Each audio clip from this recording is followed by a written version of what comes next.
కాలాన్ని బట్టి పుస్తకాలు అన్నమాట. కాలానుక్రమం. పాత నిబంధన యొక్క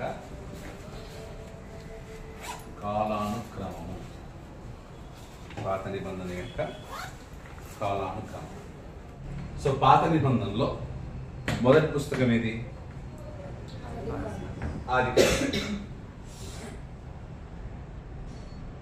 ఆదికాండం, జెనిసిస్. సో ఆదికాండంలో జరిగిన సంఘటన. ఆదికాండం కాలంలోనే, అంటే ఆదికాండం యొక్క కాలంలోనే, అదే సమకాలంలోనే యోబు చరిత్ర కూడా జరిగింది. యోబు యొక్క చరిత్ర కూడా జరిగింది. అందుకే ఇలా వేసాను కనెక్షన్. ఆదికాండం కాలంలోనే యోబు అన్నమాట. సో మనకి యోబు యాక్చువల్లీ బైబిల్ ఎక్కడ వస్తుంది? కీర్తనలకు ముందు వస్తుంది, తర్వాత వస్తుంది. పోయట్రీ స్టైల్లో కలిపేస్తారు యోబు. కానీ బట్ యాక్చువల్లీ యోబు కథ, యోబు స్టోరీ ఆదికాండం యొక్క కాలంలో జరిగిందన్నమాట. కారణం ఏంటంటే అబ్రహాం కాలం నాటి వాడు అయి ఉండొచ్చు, అబ్రహాం తర్వాత కాలం నాటి అయి ఉండొచ్చు. ఎవరు? యోబు. ఎందుకంటే అబ్రహాము ఊరు, అలాగే యోబులో కూడా ఊరు అని కనిపిస్తుంది. కొన్ని సిమిలారిటీస్ ఉన్నాయి.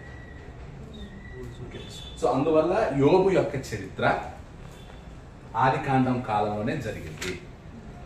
ఓకే. సో యోబు ఆదికాండం కాలం నాటివాడు, అబ్రహాం కాలం నాటివాడు అన్నమాట. నెక్స్ట్ వచ్చే పుస్తకం ఏంటంటే ఎక్సడస్. నిర్గమకాండము.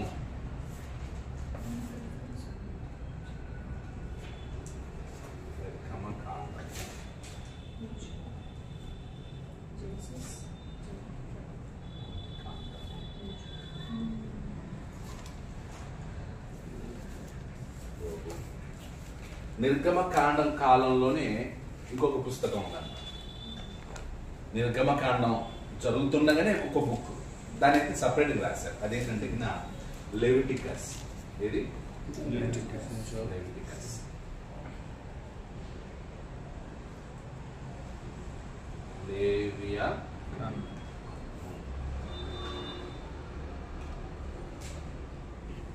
సో లేవియాకాండం సపరేట్ కాలం కాదు.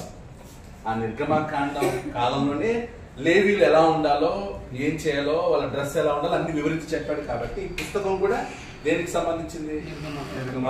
సో ఇది స్టోరీ లాగా అనుకుంటే ఎక్సోడస్ స్టోరీ బుక్. అలా ఏం జరిగింది, ఒకటి తర్వాత ఒకటి ఏం జరిగింది, మధ్యలో లేవీలకు ఏం చెప్పాడు అనమాట, ఆజ్ఞలు చెప్పాడు. వాటిని సపరేట్ చేసి ఒక పుస్తకం రాశారు. బట్ యాక్చువల్లీ ఇక్కడ ఉన్నటువంటి విషయాలన్నీ నిర్గమకాండంలోనే కంటిన్యూ అవుతాయి, కానీ సపరేట్ చేశారు. లేవీలకు మాత్రమే ఏంటి అనేది. అలాగే నెక్స్ట్ వచ్చేది ఆర్డర్ ఏంటంటే సంఖ్యాకాండం. ఇది సంఖ్యాకాండం, నంబర్స్.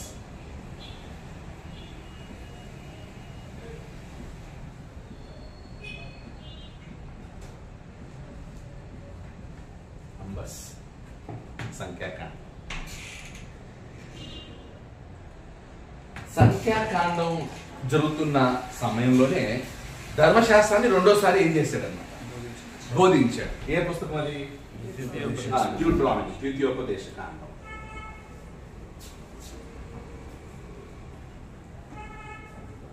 సో డ్యూటరానమీ, ద్వితీయోపదేశ.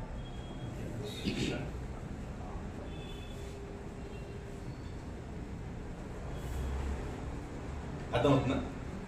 ద్వితీయోపదేశ కాండం సంఖ్యాకాండంలోనే అయిపోయింది అనమాట. సంఖ్యాకాండంలోనే ఉంది, కానీ ఏం చేశారనమాట, సపరేట్ చేశారు.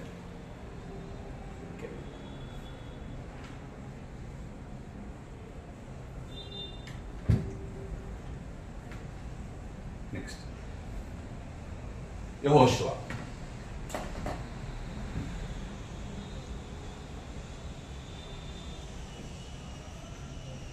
అంటే ఇదేమో మెయిన్ లైన్ అన్నమాట, కాలం కాలం అలా పోతుంది. ఇవేంటంటే ఆ వాటిలోనివే కానీ ఏం చేశారు, సపరేట్ చేశారు. ఇప్పుడు దానికి కీర్తనలు ఉన్నాయి. కీర్తనలు యాక్చువల్లీ దావీదు కాలంలో పాడినవి ఉన్నాయి, సొలొమోను కాలంలో పాడినవి, కానీ వాటన్నిటిని ఏం చేశారనమాట, సపరేట్ చేసి కీర్తన గ్రంథం అని చేశారు. బట్ యాక్చువల్లీ కీర్తనలు దావీదు కాలంకి వస్తాయి అన్నమాట. కీర్తన గ్రంథం ఎప్పుడు జరిగింది? కీర్తనలు దావీదు కాలంలో జరిగాయి, సొలొమోను కాలంలో జరిగాయి. అలాగే ద్వితీయోపదేశకాండం అంటే రెండోసారి ధర్మశాస్త్రాన్ని ఏం చేస్తున్నాడు మోషే, వివరిస్తున్నాడు, బోధిస్తున్నాడు. అది ఎక్కడ జరిగింది? సంఖ్యాకాండంలో జరిగింది. ఆ తర్వాత యెహోషువ వస్తాడు. సో సంఖ్యాకాండం చివరిలో మోషే చనిపోతాడు. ఆ తర్వాత యెహోషువ వస్తాడు. యెహోషువ తర్వాత జడ్జెస్.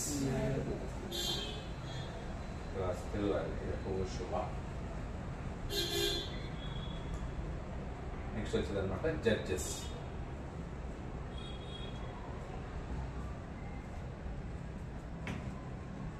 న్యాయాధిపతులు.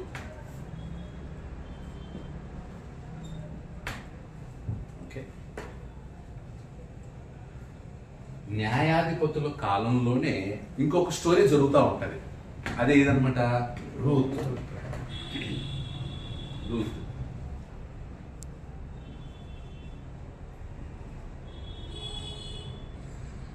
అర్థం. రూతు న్యాయాధిపతుల కాలంలో జరిగిందా, కానీ ఏం చేశారు, సపరేట్ గా రూత్ కానీ ఆ బుక్ అని సపరేట్ చేశారు. బట్ యాక్చువల్లీ ఈ కథ ఎక్కడ జరిగింది? న్యాయాధిపతుల కాలంలో జరిగింది.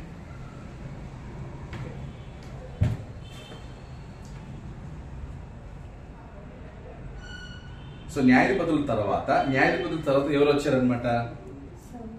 సమూయేలు చదువు. మొదటి సమూయేలు, ఫస్ట్ శామ్యూయల్.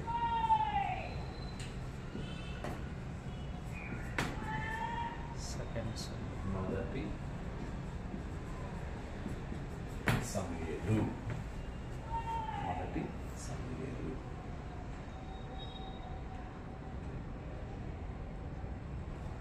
మొదటి సమూయేలు తర్వాత రెండవ సమూయేలు, సెకండ్ శామ్యూయల్.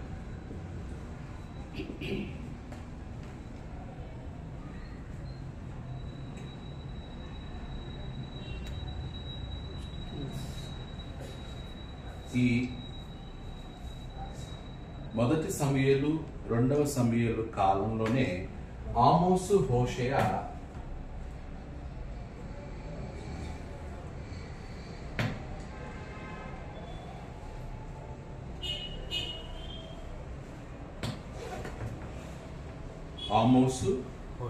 హోషేయ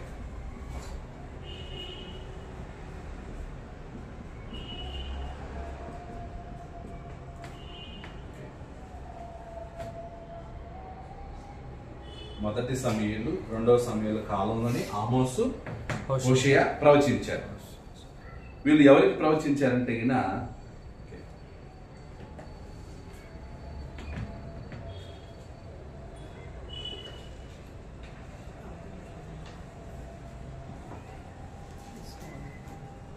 ఇశ్రాయేలు.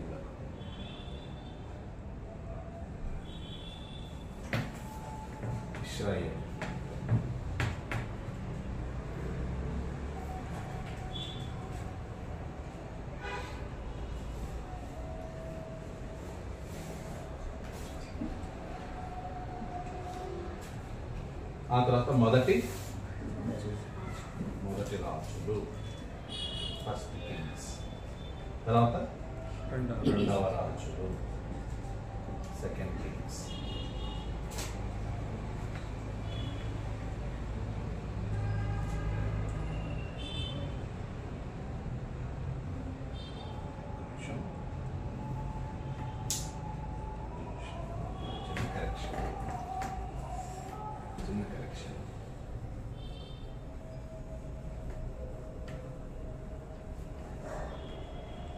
ఎందుకంటే మొదటి రాజుల వరకు కూడా రాజ్యం ఏం కాలేదు,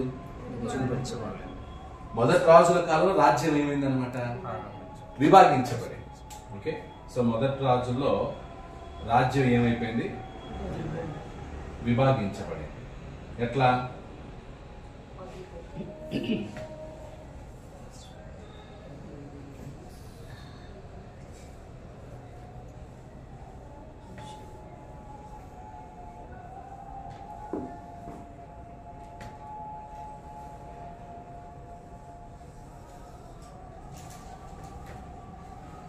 ఉత్తర రాజ్యం, దక్షిణ రాజ్యం అని ఏమైందనమాట, డివైడ్ అయింది.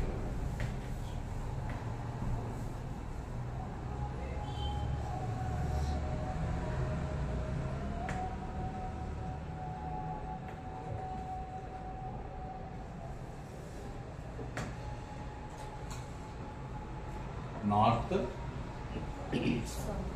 సౌత్. సౌత్ అంటే ఎన్ని గోత్రాలు, 2 గోత్రాలు, 2 ట్రైబ్స్. వాడిని ఏమన్నారంటే జూడా, యూదా రాజ్యం.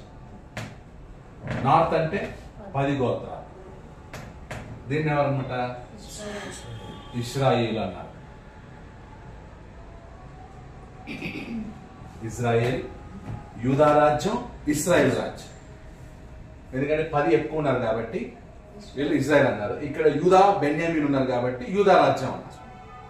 రాజ్యం విడిపోతుంది కదా, సొలొమోను తర్వాత రెహబాము కాలంలో రాజ్యం విడిపోయింది. అప్పుడు ఉత్తర రాజ్యం, దక్షిణ రాజ్యం. ఉత్తర రాజ్యం 10 గోత్రాలు, దక్షిణ రాజ్యం ఏమో 2 గోత్రాలు, అలా విడిపోయింది. అప్పుడు ఈ ఉత్తర రాజ్యానికి ప్రవచించినటువంటి ప్రవక్తలే ఎవరు అన్నమాట, ఆమోసు, హోషేయ. ఆమోస్ అండ్ హోషేయ. దక్షిణ రాజ్యానికి ప్రవచించిన ప్రవక్తలు ఎవరంటే యోవేలు, ఆ తర్వాత మీకా, నాహూం, మీకా తర్వాత ఐజయా, నాహూం కాదు, ఐజయా, యెషయా తర్వాత జెఫన్యా,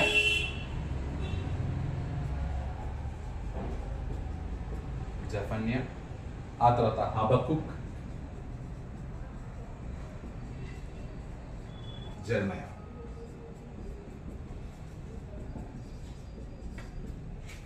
దక్షిణ రాజ్యానికి ప్రవచించిన ప్రవక్తలు వీళ్ళు యోవేలు, మీకా, యెషయా, జెఫన్యా, హబకుక్, జెర్మయా.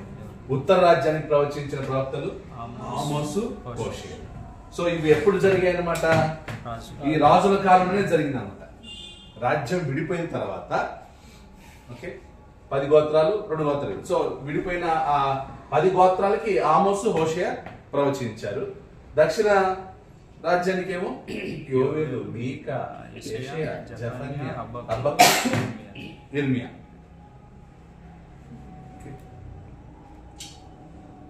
తర్వాత అన్య దేశాలకు కూడా ప్రవచించారు. 2వ రాజుల్లోనే అన్య దేశం, ఫారిన్ నేషన్స్.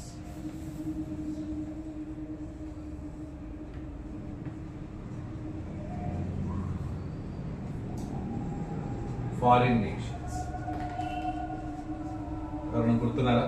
అన్య రాజ్యాలకి ప్రవచించినటువంటి ప్రవక్తలు ఎవరెవరు? అన్య దేశాలకు ప్రవచించారు.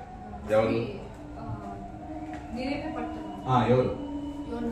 యోనా. నినివే అన్యులు. సో అన్యులకు ప్రవచించిన వాడు ఎవరన్నమాట? యోనా. అలాగే ఇంకొకరు నాహూం. ఎవరు? నాహూం. నెక్స్ట్ ఒబదాయ. ఒబదాయ ఎవరికి ప్రవచించాడు? ఎదోమీయులకి. ఎదోమీయులకి ప్రవచించాడు. ఎదోమీయులు ఎవరు? దాయాదు. ఇశ్రాయేలులకి దాయాదు, చిన్నాన్న పెద్దనాన్న పిల్లలాగా ఎదోమీయులు. సో వాళ్ళు అటు యూదులు కాదు, ఇశ్రాయేలు కాదు, అన్యులు అనమాట. సో అన్యులైనటువంటి యోనా నినివే వారికి ప్రవచించాడు. నాహూం కూడా నినివేనే. ఒబద్య ఎదోమీయులకి ప్రవచించాడు. మొదటి దినవృత్తాంతం, 2వ దినవృత్తాంతం. సో మొదటి దినవృత్తాంతములు, రెండవ దినవృత్తాంతములు ఈ కాలంలోనే జరిగాయి.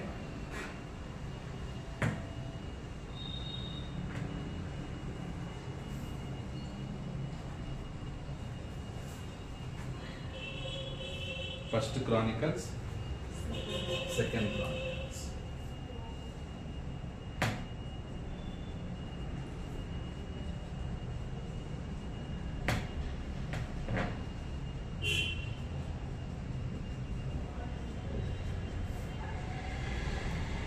మొదటి దినవృత్తాంతములు, రెండవ దినవృత్తాంతములు.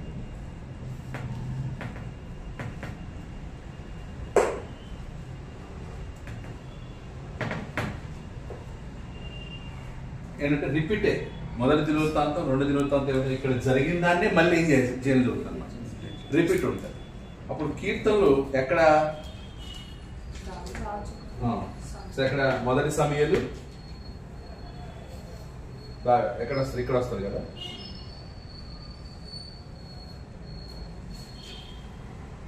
మొదటి సమయాలు రెండవ సమయాల మధ్యలో ఏంటన్నమాట కీర్తనలు. ఈ పీరియడ్ లోనే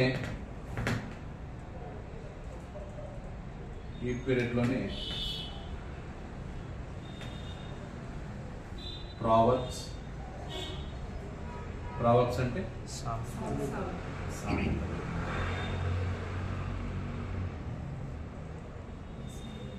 అలాగే సామెతలు, ప్రసంగి, ఎక్లీసియాస్టస్.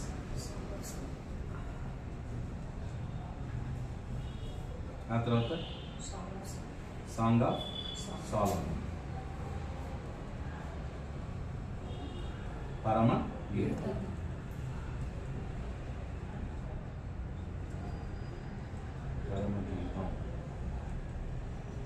ప్రసంగి, సామెతలు, సాంగ్స్.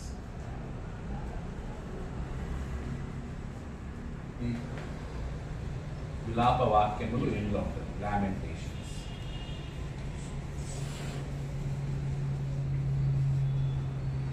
విలాప వాక్యం. సో ఆదికాండంలో ఏం జరుగుతుంది? ఆదామవ్వల తర్వాత ఆదాము వంశావళి వస్తుంది. ఆదాము వంశాల నుంచే నోవాహు వస్తాడు. నోవాహు తర్వాత అబ్రహాం వస్తాడు. అబ్రహాం తర్వాత ఇస్సాకు, యాకోబు వస్తారు. యాకోబు కుటుంబం 70 మంది. ఆ 70 మంది ఎక్కడికి వస్తారు? ఐగుప్తుకు వస్తారు. అక్కడ మనకి నిర్గమకాండం స్టార్ట్ అవుతుంది. ఓకే, ఆ తర్వాత వాళ్ళు నిర్గమకాండంలోని మోషే వచ్చి వాళ్ళు ఏం చేస్తారు? ఐగుప్తు నుంచి విడిపించి కనానికి తీసుకెళ్తా ఉన్నాడు. కనానికి తీసుకెళ్తా అరణ్య ప్రయాణం స్టార్ట్ అవుతుంది. అరణ్య ప్రయాణం ఏదన్నమాట సంఖ్యాకాండం. సో ఈ సంఖ్యాకాండం జరుగుతుంది. ఇంకోసారి ఉపదేశం చేస్తాడు. నిర్గమకాండ అరణ్యంలోనే లేవియా కాండం ఏంటో చెప్పేస్తాడు. ఆది కాండం అబ్రహాం కాలంలో యోబు చరిత్ర అయిపోయింది. సో ఇప్పుడు మోషే చనిపోయిన తర్వాత నెక్స్ట్ ఎవరు నాయకుడు? యెహోషువ. యెహోషువ తర్వాత దేవుడు ఎవరిని ఇచ్చాడు? న్యాయాధిపతులను ఇచ్చాడు. ఈ న్యాయాధిపతుల కాలంలోనే ఒక సపరేట్ స్టోరీ జరుగుతోంది సైమల్టేనియస్ గా. ఎవరన్నమాట? రూత్.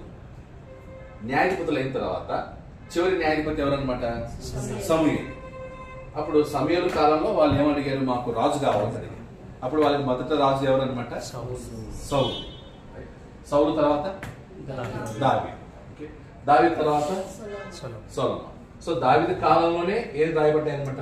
కీర్తన రాయబడ్డాయి. సొలొమోను కాలంలోనే సామెతలు, ప్రసంగి, పరమగీతం రాయబడ్డాయి. సో ఇలా మొదటి రాజులు, తర్వాత రెండవ రాజులు. సో చివరి రాజు ఎవరన్నమాట? చివరి రాజు సిద్కియా. ఓకే, చివరి రాజు ఎవరు? సిద్కియా. సో మీకు కింగ్స్ గురించి తెలుసుకోవాలి, చాలా ఇంట్రెస్టింగ్ ఉంటుంది. రాజు అది అర్థమైతే తప్ప మనకి మిగతా అర్థం చాలా ఇంపార్టెంట్. సో చివరి రాజు సిద్కియా. సో వీళ్ళు ఇక్కడ ఉండగానే ఈ రాజుల కాలంలో ఇశ్రాయేలీయులు దేవునికి అవిధేయులైనప్పుడు దేవుడు ఏం చేశాడనమాట? తన ప్రవక్తల ద్వారా హెచ్చరించాడు. హోషేయ, ఆమోస్ ద్వారా 10 గోత్రాలని హెచ్చరించాడు. తర్వాత యోవేలు, మీకా, యెషయా, జెఫన్యా, హబక్కూకు, జెరెమీయా ద్వారా 2 గోత్రాల వారిని హెచ్చరించాడు. అలాగే అన్ని దేశాలు కొంచెం క్లోజ్ గా ఉన్నటువంటి నినేవేని, అలాగే ఎవరు ఎదోమీయుల్ని హెచ్చరించాడు. ఎవరి ద్వారా? ఓబద్యా, నాహూము, యోనా ద్వారా. సో ఇలా ఉంటే ఎంత హెచ్చరించినందుకు కూడా వాళ్ళు ఏం కాలేదు, మారలేదు. అప్పుడు వాళ్ళని దేవుడు ఏం చేస్తాడనమాట, బబులోను చెరకి పంపిస్తాడు. ఓకే, బబులోను చెర.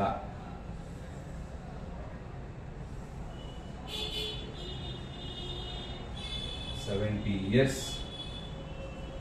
exile in Babylon. బబులోన్లో 70 సంవత్సరాలు. 70 సంవత్సరాలు. సో మొత్తం ఇప్పుడు అందరు ఎక్కడికి వచ్చేసారు? దేవుని ప్రజలందరూ ఎక్కడున్నారు?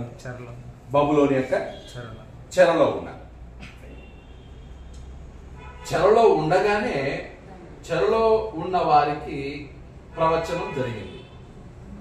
ఎవరు ప్రవచించారంటే ఎవరు ప్రవచించారంటే యెహెజ్కేలు మరియు దానియేలు.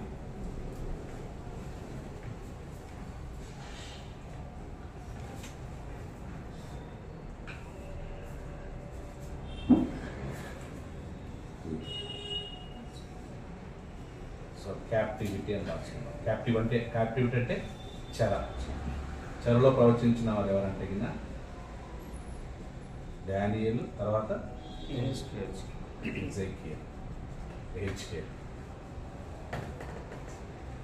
సో దానియేలు, యెహెజ్కేలు ఎప్పుడు ప్రవచించారు? దేవుని ప్రజలందరూ 70 సంవత్సరాలు చెరలో ఉండగా అప్పుడు ప్రవచించారు. దానియేలు, యెహెజ్కేలు. సో 70 సంవత్సరాల చెర తర్వాత దేవుని ప్రజలు ఎక్కడికి వచ్చారు? యెరూషలేముకి వచ్చారు. ఆ స్టోరీ అంతా మనకి ఎక్కడ ఉంటదంటే ఎజ్రాలో ఉంటుంది. ఎక్కడ ఉంటది? ఎజ్రాలో ఉంటుంది. ఎజ్రా స్టార్ట్ అవుతుంది.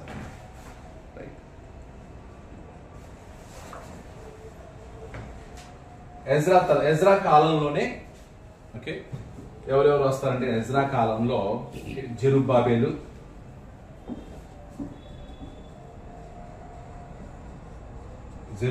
వస్తాడు. ఆ తర్వాత ఎజ్రా వస్తాడు. జెరుబ్బాబెల్ లీడర్షిప్ లో ఒక గ్రూప్ వస్తారు. జెరుబ్బాబెల్ వచ్చి పాడైపోయిన యెరూషలేము దేవాలయాన్ని ఏం చేస్తారన్నమాట, మళ్ళీ రీబిల్డ్ చేస్తాడు, దేవాలయాన్ని కడతాడు. ఎజ్రా వచ్చి ఏం చేస్తారంటే గిన యెరూషలేములో ఆరాధనని, వర్షిప్ ఆగిపోయింది. ఎన్ని సంవత్సరాలు? 70 సంవత్సరాలు యెరూషలేము దేవాలయంలో ఏం లేదనమాట, ఆరాధన లేవు, బలులు లేవు. సో ఎజ్రా వచ్చి ఏం చేస్తాడనమాట, పునఃప్రారంభించేసి ఎవరు లేవీలందరూ ఏమైపోయారు, చెదిరిపోయారు. ఇప్పుడు మళ్ళీ ఒక్కొక్క గోత్రాన్ని ఏం చేయాలన్నమాట, వంశాన్ని వెతికి వాళ్ళ ఎవరున్నారు శేషం అందరిని వెతికి వాళ్ళందరినీ ప్రతిష్ఠించి, ఎందుకంటే ఇక్కడ అంతా మలినం అయిపోయారు. 70 సంవత్సరాలు వాళ్ళు ఏమైపోయారు అనమాట, అపవిత్రులు అయిపోయారు. ఇప్పుడు అక్కడికి వచ్చిన తర్వాత వాళ్ళు ఏం చేయాలి, పవిత్రులు చేసి మళ్ళీ ప్రతిష్ఠించాలి వాళ్ళు. సో ఎజ్రా వచ్చి మళ్ళీ లేవీలందరినీ ప్రతిష్ఠించి ఆరాధన ఏమవుతుంది అనమాట, ప్రారంభం. సో అది ఎజ్రా గ్రంథంలో మనం దొరుకుతుంది. వీళ్ళు చేసిన తర్వాత అప్పుడు నెహెమియా వస్తాడు అనమాట. ఎవరు? నెహెమియా వచ్చి గోడల్ని, యెరూషలేము గోడల్ని కడతాడు. Builds Jerusalem walls.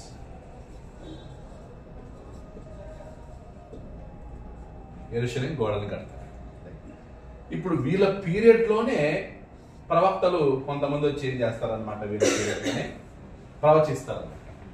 వాళ్ళు ఎవరంటే పోస్ట్ ఎక్సైల్ ప్రాఫిట్స్ అంటారు అనమాట. చరణంతరం ప్రవచించిన ప్రాఫిట్స్.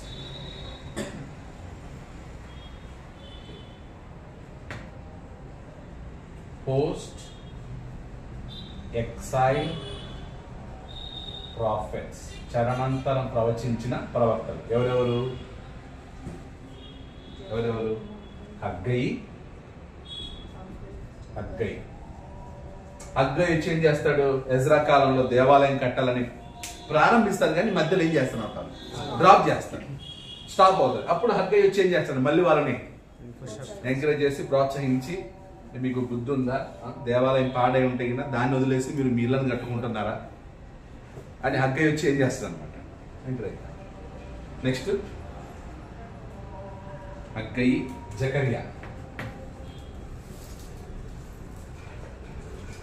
ఆ తర్వాత మలాకి. ఓకే, సో ఈ హగ్గై, జకర్యా, మలాకి ఇవన్నీ ఎవరి కాలంలో జరిగాయి అంటే ఈ పీరియడ్ లో జరిగాయి. చెర తర్వాత నెహెమ్యా, ఎజ్రా కాలంలోనే వాళ్ళు వచ్చారన్నమాట, వచ్చి ప్రోత్సహించారు వాళ్ళు దేవాలయం కట్టేటట్టు. ఎందుకంటే దేవాలయం కట్టాలంటే కానుకలు కావాలి, కానుకలు ఇవ్వడం ఏం చేశారు, మానేశారు. అప్పుడు మలాకి వచ్చి ఏం చేస్తున్నాడు, మీరు కానుకలు ఇస్తేనే కదా దేవాలయం పూర్తయింది, మీరు కానుకలు ఇస్తేనే కదా దేవుని మందిరంలో మళ్ళీ యథావిధంగా యాజకులందరూ చేంజ్ చేస్తారు, పని చేసేది. సో అలా మలాకి ఎంకరేజ్ చేస్తారు. చివరిలో నెహెమ్యా వచ్చి గోడలు కట్టేశారు. యెరూషలేము గోడలు కట్టేసిన తర్వాత, పూర్తి అయిపోయిన తర్వాత పాత నిబంధన ఎండ. సో పాత నిబంధనకి చివరి పుస్తకం ఏది, నెహెమ్యాతో ఓల్డ్ టెస్టిమెంట్ ఏమవుతుంది అన్నమాట, కంప్లీట్. నెహెమ్యా తర్వాత ఇంకా 400 సంవత్సరాలు మౌన కాలం, ప్రాఫెటికల్ సైలెంట్ పీరియడ్ అంటారు. 400 years ఇంకా దేవుడు ఏ ప్రవక్తని పంపలేదు. ఇక 400 సంవత్సరాల తర్వాత వచ్చేవాడే బాప్తిజం ఇచ్చి యోహాను. సో 400 సంవత్సరాల తర్వాత ఎవరిని రాయాలన్నమాట, బాప్తిజం ఇచ్చి యోహాను. ఆ తర్వాత యేసుక్రీస్తు, ఆ తర్వాత అపోస్తలులు. ఆర్డర్ అన్నమాట, క్రోనాలజికల్ ఆర్డర్. అంటే ఎస్తేర్ ఇక్కడ ఉంటాడు, ఎక్కడ రిటర్న్ అయ్యి వచ్చారు కదా, సారీ కింద ఉంది, కింద ఇక్కడ ఎజ్రా కింద.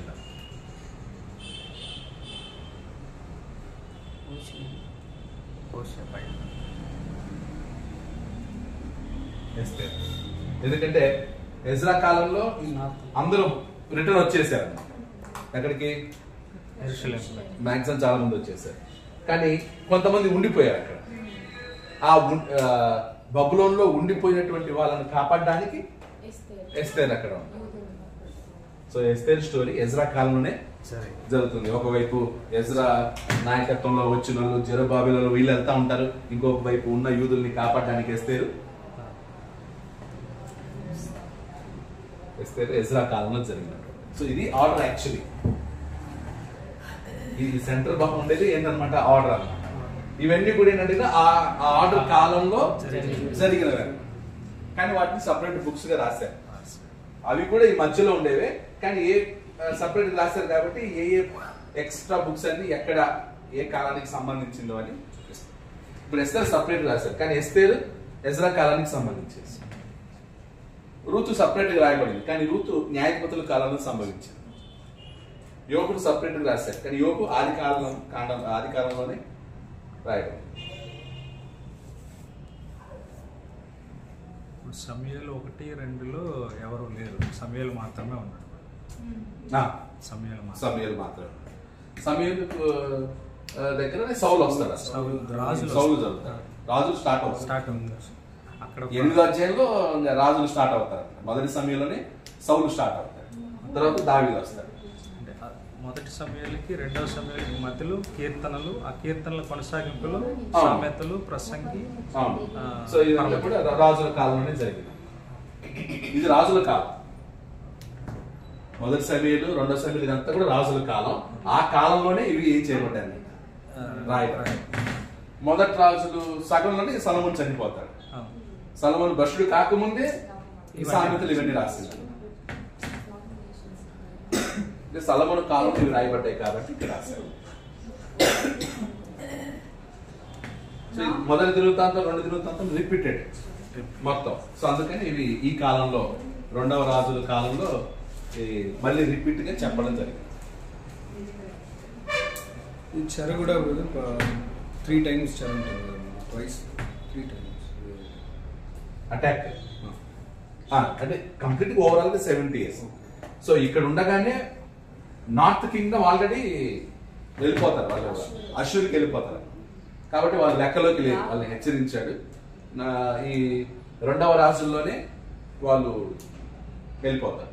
2వ రాజుల చివరిలో యూదులు ఎక్కడికి వస్తారనమాట, బబులోనికి వస్తారు, బాబిలోనికి వస్తారు.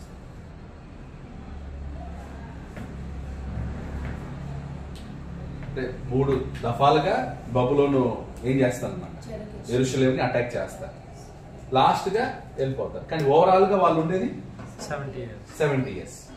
సో రిటర్న్ కూడా 3 స్టెప్స్ లో వస్తారు. 3 లీడర్షిప్. ఒక లీడర్షిప్ ఏమో ఫస్ట్ లీడర్షిప్ ఏమో Zerubbabel, second leadership Ezra, third leadership Nehemiah. కొంతమంది రాము అంటారు, ఆయనే ఉండిపోయారు. ఆ ఉండిపోయిన యూదుల్ని కాపాడడానికి దేవుడు ఎస్తేర్ని ఈ లోపల దేవాలయం అంతా పూర్తి అయిపోయింది. పూర్తి అయిపోయిన తర్వాత ఇంకా నెక్స్ట్ ఇంకా ఏమి ఉండదు, ఇంకా ప్రాఫిటికల్ సెవెంటీ. ఆ తర్వాత ఈ 400 పీరియడ్ లో జరిగిందే గ్రీకుల సామ్రాజ్యం.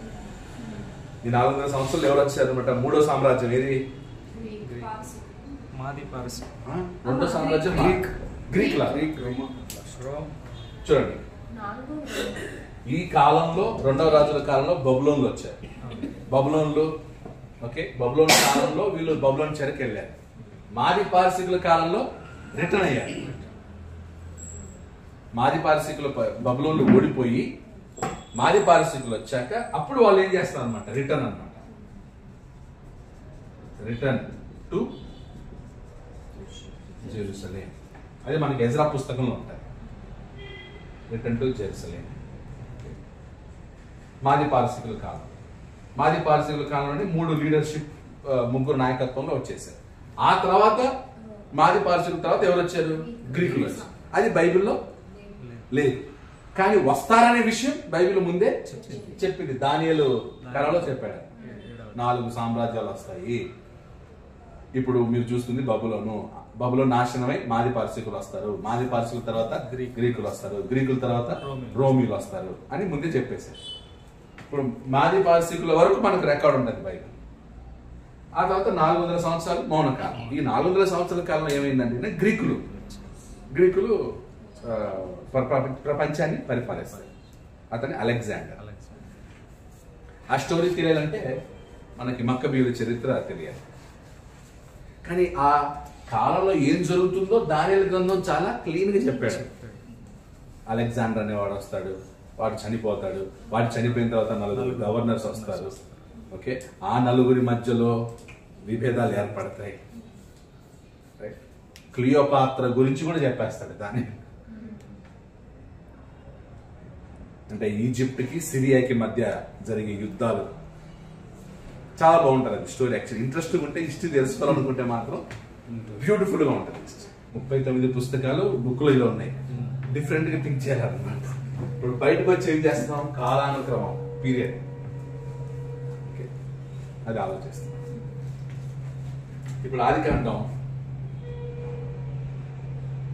4000 BC నుంచి స్టార్ట్ అవుతుంది అన్నమాట. 4000 BC నుంచి ఏమవుతుంది, తగ్గుకుంటా వచ్చి జీరోకి రావాలి. సో ఇలా తగ్గుకుంటూ వస్తాను. 0 నుంచి మళ్ళీ ఏమవుతుంది అనమాట, పెరుగుకుంటే వెళ్తుంది అనమాట. అది కాలం. అప్పుడు మనకి సృష్టి జరిగింది ఎప్పుడు, 4000 BC. 4000 BCలో సృష్టి ఆరంభమైంది. 4000 BCలో ఆదాము జన్మించాడు. అంటే సృష్టికి యేసుక్రీస్తుకి మధ్య ఎన్ని సంవత్సరాలు అనమాట, 4000 సంవత్సరాలు. యేసుక్రీస్తు నుంచి ఇప్పటి వరకు 2020 సంవత్సరాలు. అప్పుడు టోటల్ టుగెదర్ 6000 సంవత్సరాలు. సృష్టి ప్రారంభమై ఎన్ని సంవత్సరాలు, 6000 years. ఎలా క్యాలిక్యులేట్ చేశారు ఇది? నంబర్స్, ఏజ్, ఆదాము దగ్గర నుండి ఏజ్ ఏం చేశారు, క్యాలిక్యులేట్. ఆదికాండం 5వ అధ్యాయం. ఆదాము వంశావళి గ్రంథం ఇదే. దేవుడు ఆదామును సృజించిన దినమున దేవుని పోలికగా అతను చేశాను. మగవానిగాను ఆడదానిగాను వారిని సృజించి వారు సృజించబడిన దినమున వారిని ఆశీర్వదించి వారికి నరులను పేరు పెట్టెను. ఆదాము 130 ఏండ్లు బ్రతికి తన పోలికగా తన స్వరూపమున కుమారుని కని అతనికి షేతు అని పేరు పెట్టాను. ఆదాముకి 130 సంవత్సరాలు ఉన్నప్పుడు ఎవరు పుట్టారు? షేతు పుట్టాడు. ఆదాముకి 130 సంవత్సరాలు ఉన్నప్పుడు ఎవరు జన్మించారు? అంటే అంతకంటే ముందు కయ్యిన్ హేబేలు ఉన్నారు. వాళ్ళు ఏమయ్యారు? ఒకరు చనిపోయారు, ఒకరు పారిపోయారు. సో వాళ్ళ లెక్కలోకి తీసుకోకూడదు. వాళ్ళ తర్వాత ఆదాముకి ఎవరు జన్మించారు? షేతు. ఓకే, తర్వాత షేతును కనిన తర్వాత ఆదాము బ్రతికిన దినములు 800 ఏండ్లు. అతడు కుమారులను కుమార్తెలను కనెను. ఆదాము బ్రతికిన దినములన్నీ 930 ఏండ్లు. సో మొత్తం బ్రతికిన సంవత్సరాలు 930. ఇవేమో టోటల్ గా వాళ్ళు బ్రతికిన సంవత్సరాలు. ఇదేమో ఏ వయసులో వాళ్ళకు కొడుకు పుట్టారు, మొదటి సంతానం. సో ఇప్పుడు షేతు పుట్టాడు. వాళ్ళు లేరు కాబట్టి షేతు నెక్స్ట్ సన్ అవుతాడు. ఓకే, తర్వాత నెక్స్ట్ షేతు 105 ఏండ్లు బ్రతికి ఎనోషును కనెను. షేతుకి 105 ఉండగా ఎవరు పుట్టారు? ఎనోష్. ఓకే, చూడండి పిల్లలు ఎప్పుడెప్పుడు అవుతున్నారు చూడండి. 100 years కి పిల్లలు పుడుతున్నారు. ఓకే, తర్వాత ఎనోషును కనిన తర్వాత షేతు 800 ఏండ్లు బ్రతికి కుమారులను కుమార్తెలను కనెను. షేతు బ్రతికిన దినములన్నీ 912 ఏండ్లు. అప్పుడు అతడు మృతి పొందాను. 912 ఏండ్లు బ్రతికి మృతి పొందాడు. తర్వాత ఎనోషు 90 సంవత్సరములు బ్రతికి కేయినానును కనెను. ఎనోషుకు 90 ఉన్నప్పుడు ఎవరు జన్మించారు? ఓకే, కేయినానును కనిన తర్వాత ఎనోషు 815 ఏండ్లు బ్రతికి కుమారులను కుమార్తెలను కనెను. ఎనోషు దినములన్నీ 905 ఏండ్లు. అప్పుడు అతడు మృతి పొందాడు. కేయినాను 70 ఏండ్లు బ్రతికి మహలలేలును కనెను. కేయినానికి 70 ఉన్నప్పుడు మహలలేలు సంవత్సరాలు తగ్గుతున్నాయి చూడండి. 130కి పిల్లలు పుట్టేవారు స్టార్టింగ్ లో. 105, 90, 70. మహలలేలుకి కనిన తర్వాత కేయినాను 840 ఏండ్లు బ్రతికి కుమారులను కుమార్తెలను కనెను. కేయినాను దినములన్నీ 910 ఏండ్లు. అప్పుడు అతడు మృతి పొందాను. మహలలేలు 565 ఏండ్లు బ్రతికి ఎరోదును కనెను. ఎరేదును కనిన తర్వాత మహలలేలు 830 ఏండ్లు బ్రతికి కుమారులను కుమార్తెలను కనెను. మహలలేలు దినములన్నీ 895 ఏండ్లు. అప్పుడు అతడు మృతి పొందాను. ఎరోదు 162 ఏండ్లు బ్రతికి హనోకును కనెను. 162 బ్రతికి హనోకును కనిన తర్వాత ఎరోదు 800 ఏండ్లు బ్రతికి కుమారులను కుమార్తెలను కనెను. ఎరోదు దినములన్నీ 962 ఏండ్లు. అప్పుడు అతడు మృతి పొందాను. హనోకు 65 ఏండ్లు బ్రతికి మెతూషెలను కనెను. హనోకు మెతూషెలను కనిన తర్వాత 300 ఏండ్లు దేవునితో నడుచుచు కుమారులను కుమార్తెలను కనెను. హనోకు దినములన్నీ 365 ఏండ్లు. హనోకు దేవునితో నడిచిన తర్వాత దేవుడు అతన్ని తీసుకుని పోయాను కనుక అతడు లేకపోయాను. మెతూషెల 187 ఏండ్లు బ్రతికి లెమేకును కనెను. మెతూషెల లెమేకును కనిన తర్వాత 782 ఏండ్లు బ్రతికి కుమారులను కుమార్తెలను కనెను. మెతూషెల దినములన్నీ 969 ఏండ్లు. అప్పుడు అతడు మృతి పొందాడు. లెమేకు 182 ఏండ్లు బ్రతికి ఒక కుమారుని కని భూమిని యెహోవా శపించినందువలన కలిగిన మన చేతుల కష్టం విషయంలోను మన పని విషయంలోను ఇతడు మనకు నెమ్మది కలుగజేయననుకొని అతనికి నోవహు అని పేరు పెట్టింది. లెమేకు నోవహును కనిన తర్వాత 195 ఏండ్లు బ్రతికి కుమారులను కుమార్తెలను కనెను. లెమేకు దినములన్నీ 777 ఏండ్లు. అప్పుడు అతడు మృతి పొందాడు.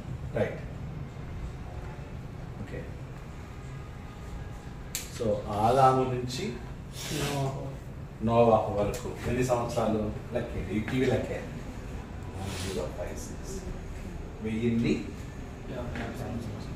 1000 దగ్గర నుంచి ఆదాము దగ్గర నుండి నోవాహు వరకు 1000. బట్ ఆదాము బతికేదండి 1056 సంవత్సరాల్లో ఆదాము 930 సంవత్సరాలు బతికాడంటే అప్పుడు ఆదాము ఎంతవరకు చూసి ఉంటాడు? మెతుషెలను కూడా చూసి ఉంటాడు ఆదాము కదా. సో 930 అంటే ఎక్కడ వరకు వస్తుంది? 930 26 మేబీ మెతుషెల వరకు చూశాడు.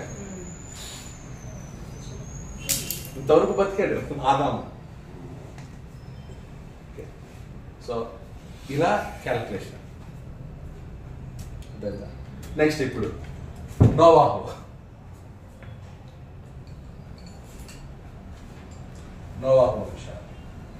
5:32. నోవహు 500 ఏండ్లు గలవాడై షేమును హామును యాపేతును కనెను. నోవాహుకి 500 సంవత్సరాలు ఉన్నప్పుడు ఎవరెవరిని కన్నాడంట? షేము హాము యాపేతు. షేము హాము యాపేతు ముగ్గురిని కన్నాడు. వీళ్ళ ముగ్గురులో దేవుడు ఎవరిని సెలెక్ట్ చేసుకున్నాడు? షేముని సెలెక్ట్ చేసుకున్నాడు. వీళ్ళని రిజెక్ట్ చేశాడు. ఎందుకంటే వీళ్ళిద్దరూ నోవాహు తండ్రి యొక్క మానాన్ని వీళ్ళు తీస్తారన్నమాట, తండ్రిని అవమానపరుస్తారు. అందుకు వీళ్ళిద్దరు రిజెక్టెడ్. సో దేవుడు ఎవరిని సెలెక్ట్ చేసుకున్నాడు? షేముని సెలెక్ట్ చేసుకున్నాడు. ఓకే, సో ఇప్పుడు షేము వంశావళి. షేము 100 ఏండ్లు గలవాడై జలప్రవాహం గతించిన 2 ఏండ్లకు అర్పక్షదును కనెను. ఎప్పుడు? 100 అంటే 100 years. 100. సో షేముకి 100 ఉన్నప్పుడు ఎవరు కన్నారు అనమాట? అర్పక్షదు. ఓకే, షేముకి 100 ఉన్నప్పుడు ఎవరు కన్నారు అనమాట? అర్పక్షదు. షేము అర్పక్షదును కనిన తరువాత 500 ఏండ్లు బ్రతికి కుమారులను కుమార్తెలను కనెను.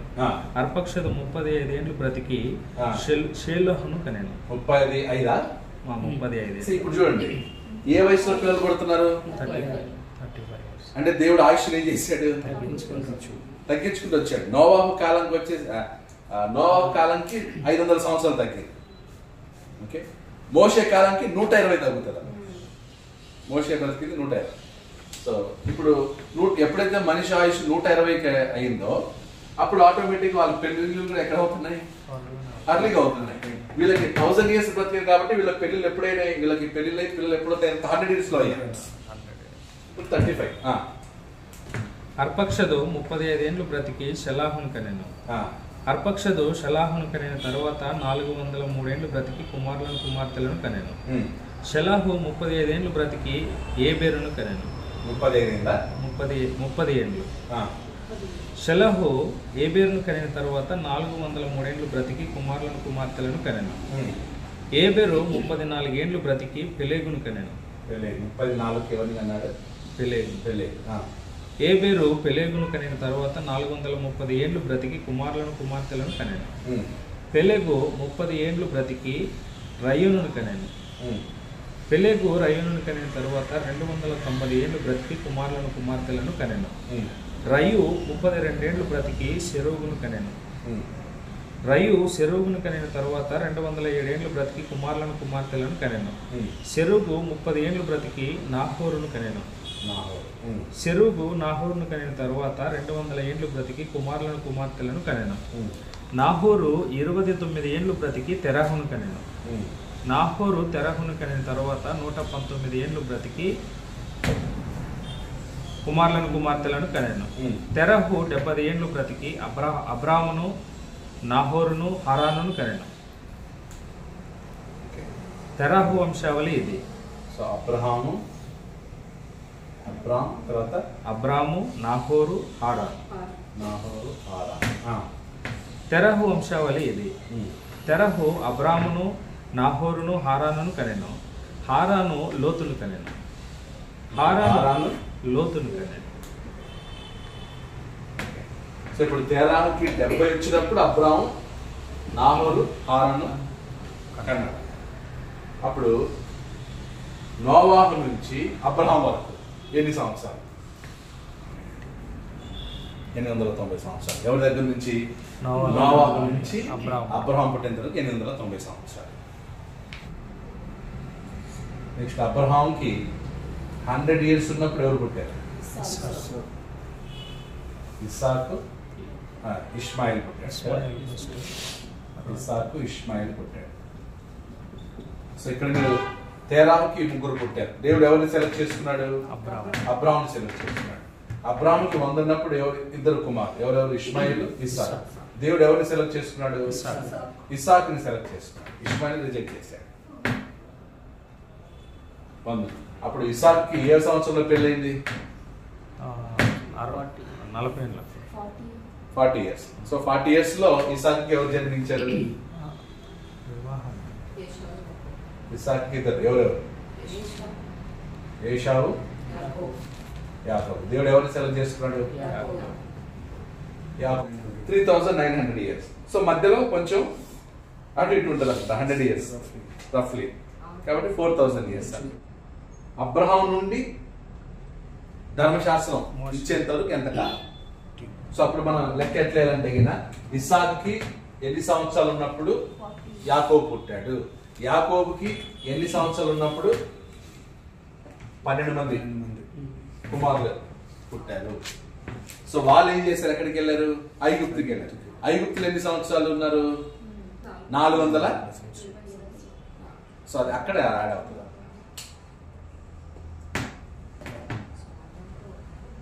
430 సంవత్సరాల తర్వాత వాళ్ళకి ఏమయ్యారు? బయటకు వచ్చారు. అక్కడ నుండి ధర్మశాస్త్రం పీరియడ్ 1500 years రఫ్లీ. ఎగ్జాక్ట్ గా మనం ఏం చేయట్లేదు అనమాట, చూడట్లేదు. కొంచెం అటు ఇటు ఉంటాయి, నంబర్స్ అటు ఇటు ఉంటాయి. అలా అప్పుడు యాకోబు తన పరివారంతో పాటు ఎక్కడికి వెళ్ళాడు? ఐగుప్తుకి వెళ్ళాడు. ఐగుప్తుకి వెళ్ళిన తర్వాత ఐగుప్తులో ఎన్ని సంవత్సరాలు ఉన్నారు దేవుని ప్రజలు, ఇశ్రాయేలీయులు? 430 సంవత్సరాలు. ఆ తర్వాత వాళ్ళు ఏమయ్యారు? బయటకు వచ్చారు. అప్పుడు వాళ్ళకి ధర్మశాస్త్రం ఇవ్వబడింది. సో 430 సంవత్సరాలు బయటకు వచ్చిన తర్వాత 40 సంవత్సరాల అరణ్యంలో ప్రయాణం చేస్తారు. 430 + 40 అప్పుడు వాళ్ళకి ఎవరు? న్యాయాధిపతులు ఇచ్చాడు దేవుడు.